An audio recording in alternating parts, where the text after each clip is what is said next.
The decision by the Ministry of Education to announce a postponement of the school reopening from April 29th to May 6th due to heavy rains just a few hours before the reopening time has faced a lot of criticism from parents and education stakeholders.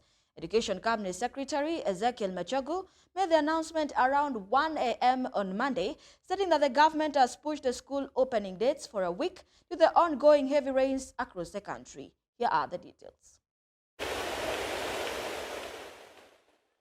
As the nation grapples with the wrath of nature, the halls of learning stand empty, their doors closed not by choice, but by the unforgiving force of the elements.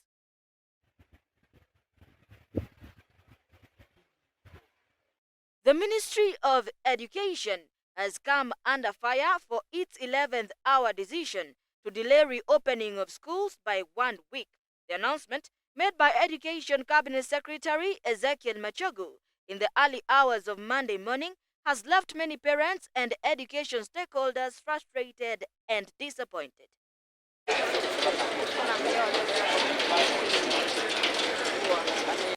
The postponement of learning by the Ministry of Education due to floods has faced a lot of reactions from parents and education stakeholders, with others calling it a late announcement and others agreeing with the ministry. GBS TV took a spot check at Nairobi, and here is what the residents had to say. The cycle continues repeating itself. Some areas have been affected by floods continuously, and the government needs to come in and have permanent measures to these problems. So the effects are enormous.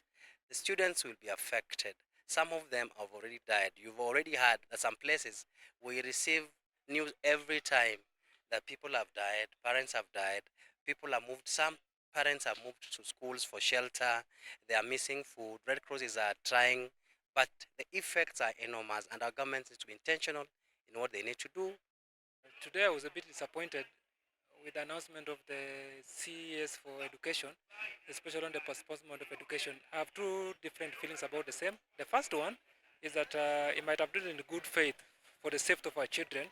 But secondly, I really feel bad because the announcement came too deep in the night at 1 a.m. where parents had already prepared their children to return to school. Some of them schools had also prepared meals for the receiving children, and also some children boarded buses going to school.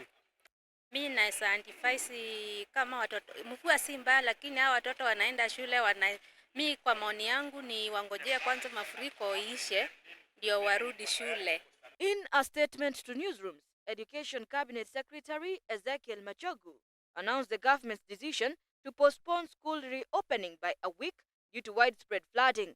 Machogu cited reports from the Ministry of Education and other government agencies indicating severe impacts on schools across the country. He emphasized the need for robust safety measures before resuming classes to protect the lives of the students and the staff. In light of the compelling circumstances, the Ministry of Education has stood firm in its decision to postpone school reopening, prioritizing the safety and well-being of students, teachers, and staff members above all else.